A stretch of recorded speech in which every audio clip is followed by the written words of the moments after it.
किसी भी ग्रंथ को दूसरों को पढ़ाने से पहले खुद एक व्यवस्था होती है बुद्ध से लेकर के कि हमने इस ग्रंथ को किसी दूसरे अर्थात गुरुओं से इसकी दीक्षा अर्थात धर्म श्रवण किया कि नहीं किया है। तो जब तक खुद धर्म श्रवण इसका न किया हो तब तक दूसरों को हम धर्म श्रवण नहीं करा सकते हैं, दूसरों को नहीं दे सकते हैं। तो ये बात होती है। तो इस ग्रंथ का मुझे सौभाग्य प्राप्त हुआ कि परम पावन दलाई लामा जी से बहुत बार मुझे सुनने का अवसर प्राप्त हुआ और इसके साथ साथ इसका अनुवाद भी करने का अवसर प्राप्त हुआ है। तो इसलिए मैंने परम पावन जी से इसका उपदेश प्राप्त किया, परम पावन जी ने अपने गुरु लोगों से प्राप्त किया, तो उन गुरु ने अपने गुरु से, तो फिर जो अंतिम इसका क्रम देखा जाए तो डायरेक्ट जाके बुद्ध से मिलती है। बुद्ध के बाद जो क्रम रहे हैं, एक नागार्जुन का क्रम रहा है और दूसरा असंग का जो क्रम रहा है, तो उस क्रम के अनुसार जो व्यवस्थाएं आई हैं उस व्यवस्था से हम लोग जोड़ करके देखना चाहिए। इसमें 37 श्लोक हैं। तो बोधिसत्वों के 37 श्लोक आप लोगों को मैंने ग्रंथ भेजा है और मैं आपको फिर कहना चाहता हूँ कि आप लोग कृपया करके ग्रंथ को जब पढ़ें तो हाथ में ग्रंथ होना चाहिए, और ग्रंथ जब तक हाथ में नहीं होगा फिर आप जो है उसको समझ नहीं सकेंगे।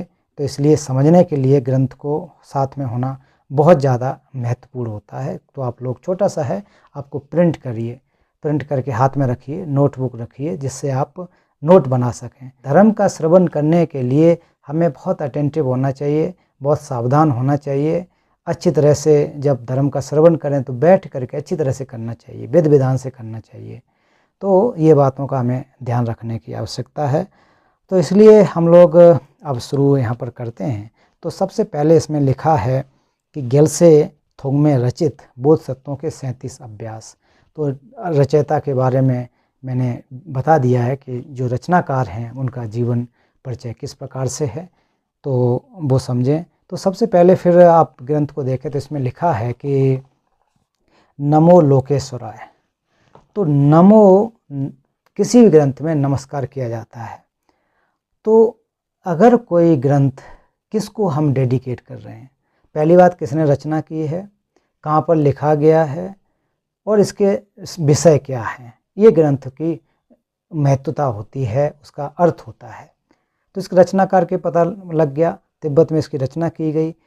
क्या विषय है, बोधिसत्वों के 37 अभ्यास। तो बोधिसत्वों के 37 अभ्यास, ऐसा नहीं है कि बोधिसत्वों के सिर्फ 37 ही अभ्यास हों, बोधिसत्वों के बहुत सारे अभ्यास होते हैं, लेकिन मोटा मोटी रूप से देखा जाए तो ये 37 अभ्यास यहाँ पर उन्होंने रखे हैं। इसमें बहुत सारी चीज़ें व्याख्या हो जाएंगी। तो बोधिसत्वों के 37 अभ्यास कैसे होने चाहिए, तो आप लोगों को पता होगा, मैंने पहले ही बताया कि बोधिसत्व क्या होता है। तो ऐसा व्यक्ति जिसके अंदर बोधि उत्पन्न हो, और कैसी बोधि उत्पन्न हो, समस्त जीवों के लिए, जितने भी जीवधारी हैं उन सभी का दुख मैं दूर करूँगा, ऐसी प्रेरणा अगर किसी के अंदर होती है, इस प्रकार की भावना किसी के अंदर होती है, तो या फिर इस प्रकार का किसी के अंदर चित्त होता है, तो वो बोध चित्त कहलाता है। इस प्रकार का चित्त बोध चित्त के रूप में कहलाता है। तो हम सभी के अंदर अभी नहीं है, लेकिन फिर धीरे धीरे धीरे इसका अभ्यास करके बोध चित्त को हम उत्पन्न कर सकते हैं। जैसे कि पूर्व में किया, भगवान बुद्ध ने बोध चित्त उत्पन्न किया, फिर अनंत 3 कल्पों तक बुद्ध क्या कहते हैं, पुण्य का संभार किया, पुण्य संभार और ज्ञान संभार, तो पुण्य अर्जन किया। फिर उन्होंने तब कठिन मेहनत की, तपस्या जिससे हम भाषा में कहते हैं, अर्थात आत्मचिंतन किया। आत्मचिंतन के माध्यम से उन्होंने क्या किया, बोधि को प्राप्त किया, अर्थात वो बुद्ध बने।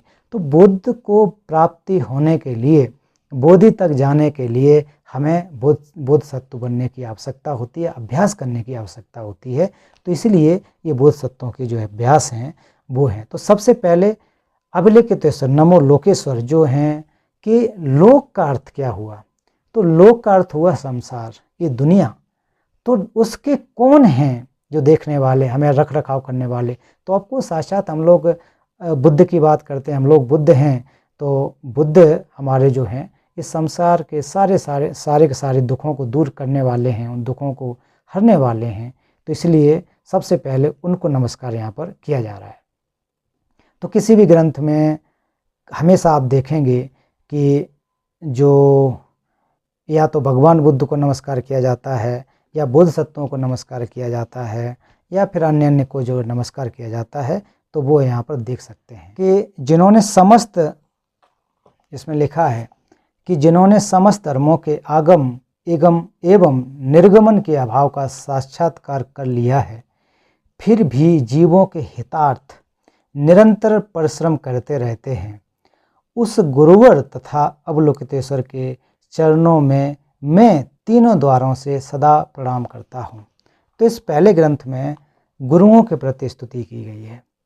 तो क्या कहा गया इसमें कि जिन्होंने समस्त धर्मों का, तो समस्त धर्म का अर्थ है समस्त वस्तुओं का, समस्त चीज़ों का, जो भी हमारे आसपास हैं उन सब का क्या कर लिया, आगम मतलब उत्पन्न होना, निर्गम नष्ट होना। तो आगम और निर्गम इन दोनों चीज़ों के अभाव का साक्षात्कार कर लिया। तो आप कहेंगे कि अभाव कैसे हो गया, चीज़ें तो घटित हो रही हैं, आ रही हैं, अभाव कैसे हो गया? तो अभाव कैसे, उनकी जो सत्ता है तो वो कैसे है, उसके स्वभाव से सिद्ध नहीं है, अर्थात वो जैसे हमें दिखाई देती हैं वैसे स्वभाव से सिद्ध नहीं हैं। ऐसी चीज़ों को जो कि है उन्होंने जान लिया है, समझ लिया है। ऐसी चीज़ों को आगम और निर्गम, तो आगम निर्गम जो है बहुत ज़्यादा महत्वपूर्ण चीज़ है, इसको हमें समझना चाहिए कि आगम सब चीज़ों का आगम होता है। हम सब लोग जो हैं आगम हो रहे हैं भव चक्र में, चीज़ें बन रही हैं, बिगड़ रही हैं, निर्गम हो रही हैं, जा रही हैं, आ रही हैं, अर्थात उत्पन्न हो रही हैं, नष्ट हो रही हैं। तो जिन्होंने उनका किस प्रकार से उत्पन्न होता है, किस प्रकार से वो नष्ट होते हैं, इनको जिन्होंने समझ लिया है, और क्या है अभाव को, मतलब वो स्वभाव से सिद्ध नहीं है, कोई चीज़ स्वभाव से नहीं है, वो केवल और केवल इंटरडिपेंडेंट है, एक दूसरे पर आश्रित है, तो वो क्या है, उसकी वास्तविकता है। तो ये अभाव है, स्वभाव सिद्ध नहीं है। स्वभाव से सिद्ध न होना ये क्या है, वास्तविकता को दिखाता है। तो हम लोग मान लेते हैं कि स्वभाव से कोई चीज़ सिद्ध है, लेकिन अब ऐसा नहीं है, उसके अपोजिट है। ये मैं जो आपको बता रहा हूँ बड़ा टफ मामला हो सकता है। तो उसका अर्थ है जो भी हम चीज़ें आप अपने सामने देख रहे हैं तो वो जैसी दिखाई देती हैं वैसी नहीं है। तो जैसी वो वास्तविकता में देखते हैं वो उसका न होना वो अभाव है।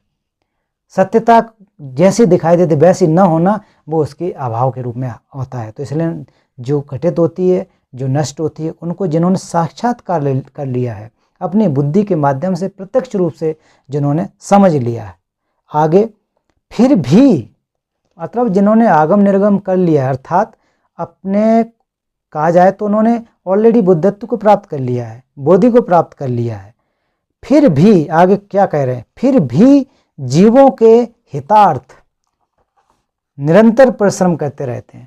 मतलब जिन्होंने साक्षात्कार कर लिया, सत्यता को जान लिया, जिन्होंने बोधि को प्राप्त कर लिया, उनको भवचक्र में आने की आवश्यकता नहीं है, फिर भी जीवों के हित के लिए, अर्थात हम सभी के हित के लिए जो परिश्रम करते रहते हैं। तो बोधिसत्वों की बात कही गई है, जो परिश्रम करते हैं, बुद्ध हैं, बोधिसत्व हैं। हम लोगों के बुद्ध तो हम लोगों की मदद कर रहे हैं ना, धर्म का उपदेश दे रहे हैं, हर कहीं व्याप्त होते हैं, त्रिकाल में बुद्ध हैं, तो उनको क्यों आना चाहिए? वो इसलिए तो आते हैं कि हमारी मदद करने के लिए आते हैं। हम लोग बुद्धि का अभी प्राप्त नहीं है, इसलिए वो यहाँ पर आते हैं। तो ऐसे निरंतर जो हम लोगों के हित के लिए परिश्रम करते रहते हैं, उस गुरुवर, तो ये थोमे सांगपो जी जो हैं अपने गुरुवर, पूर्व में जिनका मैंने नाम लिया था, तो कई गुरु जो उनके थे, तो ऐसे गुरुवर, ऐसे गुरुजनों को तथा अवलोकितेश्वर के चरणों में, तो अवलोकितेश्वर का मतलब साक्षात जो कंपैशन के बुद्ध हैं, उनके चरणों में मैं, अर्थात मैं यहाँ का अर्थ है रचयिता थोमे सांगपो, मैं उनके चरणों में नमस्कार करता हूँ। तो ये जो पहला जो श्लोक है वो गुरुओं के प्रति और अपने जो भी आचार्य हैं, बोधिसत्व हैं, उनके प्रति थोमे सांगपो अपना आदर प्रकट कर रहे हैं, उनके लिए वंदना कर रहे हैं कि आपके इस महिमा की वजह से हम सभी जीवधारियों का हित हो रहा है। तो ये हमें वहाँ पर समझना चाहिए, इस प्रकार से ये चीज़ है। दूसरा श्लोक जो है, सुख एवं अनुशंसा के स्रोत स्थान, संबुद्धों का आविर्भाव सद्धर्म की साधना से ही होता है, वह भी उसे अभ्यास कराने वाले ज्ञान की अपेक्षा से होता है। अतः जिन पुत्रों अभ्यास को बताने जा रहा हूँ। अब यहाँ जो थोमे संपो जी हैं, जो रचयिता हैं, वो अभ्यास क्या है, पहले तो क्या किया कि पहले स्तुति की, पहले श्लोक में स्तुति, दूसरे में अपना कमिटमेंट है। तो चौंपर धमचावा तिब्बती में जिसको कहा जाता है कि रचना किस वजह से हम कर रहे हैं, किन के लिए कर रहे हैं। तो दूसरे श्लोक में अब दिखाया जा रहा है कि सुख एवं अनुशंसा के स्रोत स्थान।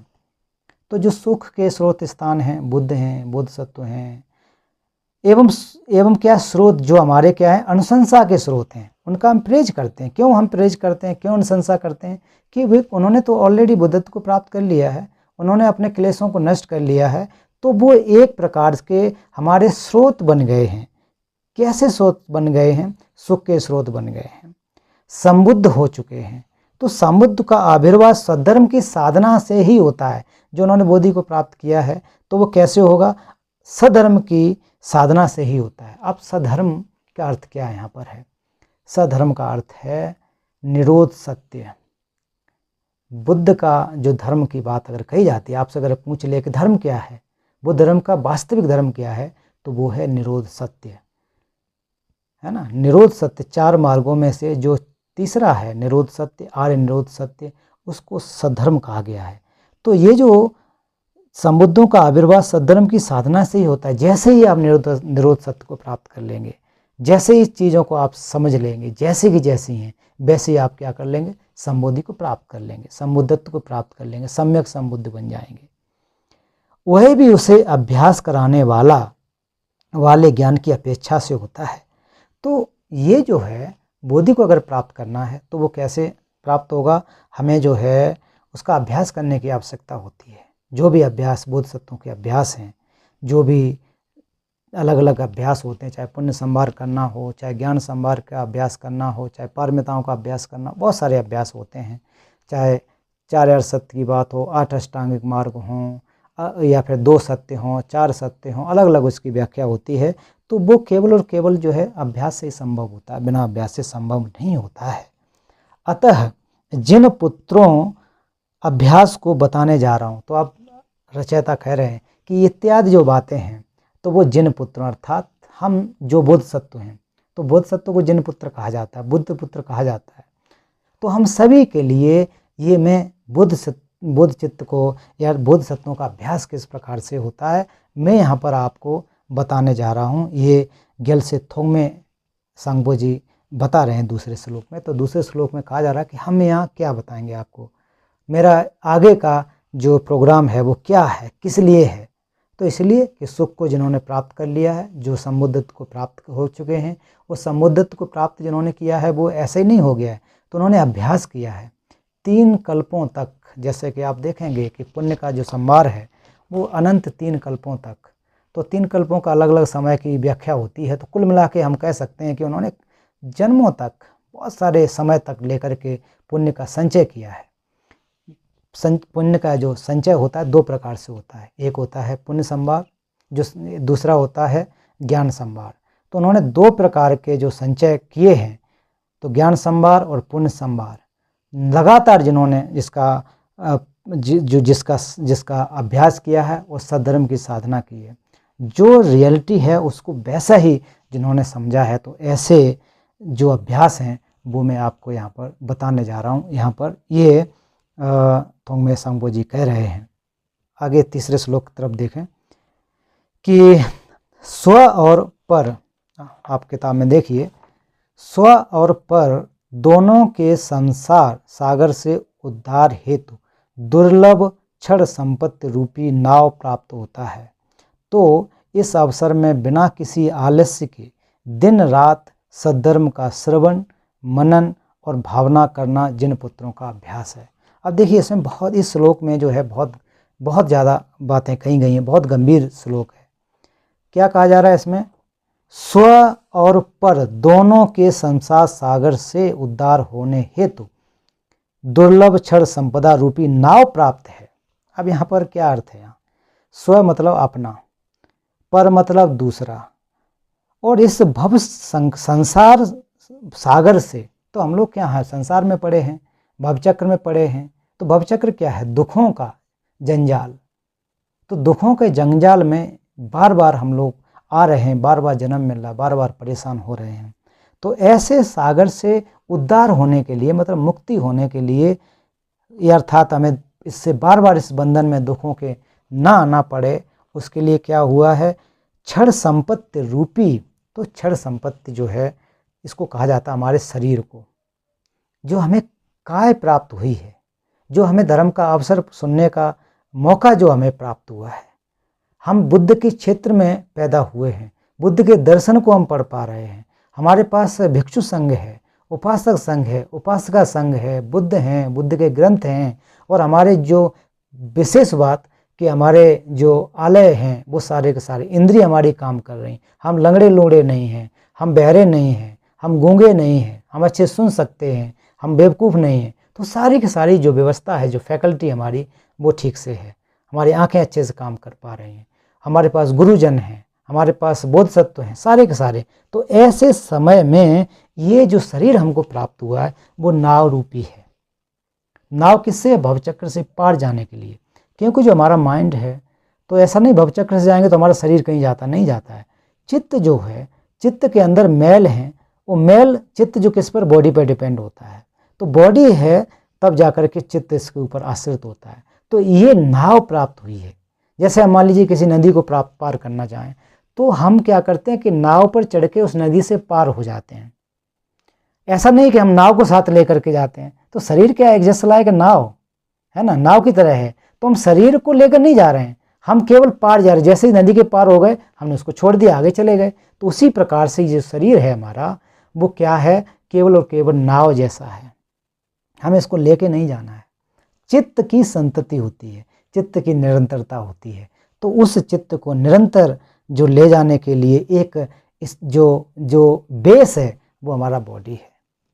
तो ऐसे शरीर हमको प्राप्त हुआ है, इस प्रकार का मानव शरीर प्राप्त हुआ है। तो मानव शरीर के बारे में देखो तो कितना कठिन है। इस दुनिया में केवल और केवल 8 अरब के आसपास लोग हैं, और जानवरों की संख्या देखो, चिड़िया की संख्या देखो, कीड़े मकोड़ों की संख्या देखो, तो कई लाख गुना हमसे ज़्यादा है। तो हम लोग कहते हैं बहुत आबादी है, इतने परेशान है, ऐसा नहीं है। उनकी तुलना में कीड़े मकोड़े छोटे से छोटे जो जीवधारी होते हैं, देखिए कि कितनी नदी सागर में देखो तो मछलियाँ छोटी सी जगह पर कितनी ज़्यादा होती हैं, कितने समुद्र हैं। तो लेकिन वो ऐसी जगह पर नहीं है, उनके फैकल्टी जो हैं ना, तो उनके अंदर सोचने समझने की क्षमता उतनी होती है मनुष्य जैसी। ऐसा नहीं कह रहा हूँ वो नहीं सोच पाते हैं, लेकिन मनुष्य जैसी ये सोच विचार करने की क्षमता नहीं है उनके अंदर। तो उनके अंदर ना तो भगवान बुद्ध के वचन सुनने का समय है, समय अर्थात उनके अंदर मौका नहीं है, लेकिन हमको प्राप्त हुआ है। इसलिए मानव का जो शरीर है वो बहुत ज़्यादा महत्वपूर्ण माना जाता है। ये इसमें कहा जाता है कि ये जो हमको शरीर प्राप्त है, तो इस अवसर में बिना किसी आलस्य के दिन रात सद्धर्म का श्रवण मनन और क्या अभ्यास करें।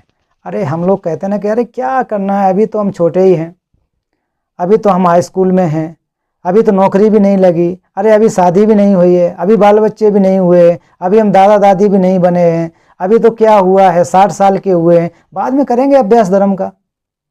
क्या गारंटी है कि आप अगले क्षण जीवित रह सकें?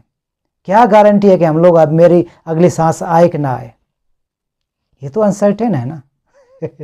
तो हम लोग ये आलस करते हैं, नहीं कल करूँगा, कल बुधवार है कल करूँगा, कल शनिवार है कल करूँगा, कल संडे है, मेरे पास तो समय है। तो ये बहाना है। तो क्या करना, जब ये हमको शरीर प्राप्त हो गया है तो हमें क्या करना चाहिए? बिना आलस किए दिन रात सद्धर्म का अभ्यास करना चाहिए, बिना गाली दिए किसी को, बिना किसी को बुराई किए, बिना किसी का अत्याचार किए सद्धर्म का दिन रात अभ्यास करना चाहिए। तो अभ्यास कैसे करें? श्रवण करें, पहले सुनिए, श्रुतिमय प्रज्ञा को उत्पन्न करें। जो कोई उपदेश दे रहा है, श्रवण का मतलब कोई बोले तभी नहीं, किताबें पढ़ें, त्रिपिटक पढ़ें, ग्रंथ पढ़ें, दूसरों से आप विचार विमर्श करें। तो ये हो गया सुनना। सुनने के बाद मनन करें। अभी मैं आपके सामने यहाँ पर बोल रहा हूँ, उसके बाद आप मनन करिए कि कैलाश जो कह रहे हैं वो ठीक है कि नहीं। चिंतन करिए, मनन करिए, नहीं तो हाँ बहुत बढ़िया कहते रहें तो फिर कोई फ़ायदा नहीं होगा। जब आप चिंतन कर लें, चिंतन के बाद अब जब लगेगा कि हाँ ये बात ठीक है, उसके ऊपर आप अभ्यास करें। जब आप अभ्यास करेंगे वो आपका नॉलेज होगा, इससे पहले उधार का नॉलेज हो जाएगा। तो उधार से कब तक जियोगे? आप अपना भी तो कुछ बनाओ, उधार कब तक लोगे? एक दिन तो चुकाना है। बहुत ज़्यादा ऋण हो जाएगा तो वो भी मुश्किल होता है, अपना तो कुछ बना के देखिए। तो इसलिए हमें क्या करना है, दिन रात चिंतन मनन श्रवण। अब ऑफ कोर्स अब हम गृहस्थ जीवन में कैसे कर सकते हैं, तो ऐसा नहीं कह रहा है कि छोड़ छाड़ के आप कहीं पहाड़ पे चले जाओ, गुफा में चले जाओ तब करो, ऐसा नहीं है। जहाँ भी हो, आप जॉब भी कर रहे हैं उस समय भी एक सच्चे मन से अपने 5 सील का पालन करते हुए, 8 सील का पालन करते हुए आप चिंतन कर सकते हैं, अभ्यास कर सकते हैं। क्या दिक्कत है? जब आप चाय बना रहे हैं तो पूरा माइंड फोकस करते हुए चाय बना सकते हैं, उस समय भी अच्छे से अभ्यास कर सकते हैं। तो बुद्धिज्म का मतलब, बौद्ध धर्म, भगवान ये तो नहीं कहते आप घर बार छोड़ करके कहीं जाकर अभ्यास करें, ऐसा नहीं है। एवरी मोमेंट आप अभ्यास कर सकते हैं, हमेशा आप उसमें जी सकते हैं, अभ्यास कर सकते हैं। तो दिन रात सद्धर्म का अभ्यास करें। तो सद्धर्म का अभ्यास करना बहुत ज़रूरी है ना। अगर आप सही मार्ग में जाने की बजाय दूसरे मार्ग में न जाएं, गलत मार्ग में न जाएं, तो अगर इस प्रकार से अभ्यास कर रहे हैं तो वो वास्तव में बोधिसत्वों का अभ्यास है, जो बोधिसत्वों को के अलावा हम सब का अभ्यास है ना। हम सभी का अभ्यास है, जो बौद्ध धर्म के मार्ग में हम सभी का अभ्यास है। तो आलस्य को हमें छोड़ना चाहिए। कभी कभी कहता है अरे हमसे कहाँ होगा, ये तो बनते लोगों का काम है, आप जैसे लोग पढ़े लिखे का काम है, हमसे नहीं होगा, तो ये आलस है। कल करेंगे, आज नहीं है तो कल कर लेंगे, ये आलस है। ये हम लोग यही तो करते रहते हैं, हम लोग कोशिश नहीं करते ना। दूसरा, हमसे तो कहाँ होगा, अभी हम तो बहुत छोटे हैं, ये तो केवल बड़े बड़े लोगों का है, इस प्रकार का आलस के अंदर आता है। तो 3 प्रकार के आलस जो कहे गए हैं, तो एक तो समय टालना, हमसे नहीं होगा, अभी हमारा उम्र नहीं है, या फिर ये बुद्ध और बोधिसत्वों का काम, मेरा काम नहीं, इस प्रकार के ये बिल्कुल आलस वाली बातें, इनको हमें त्यागना चाहिए और दिन रात सद्धर्म का हमें अभ्यास करना चाहिए। तो इस प्रकार का अभ्यास हमें निरंतर दिन रात करना चाहिए। ये तीसरे अभ्यास में कहा है। तो वो किस लिए अभ्यास करना है?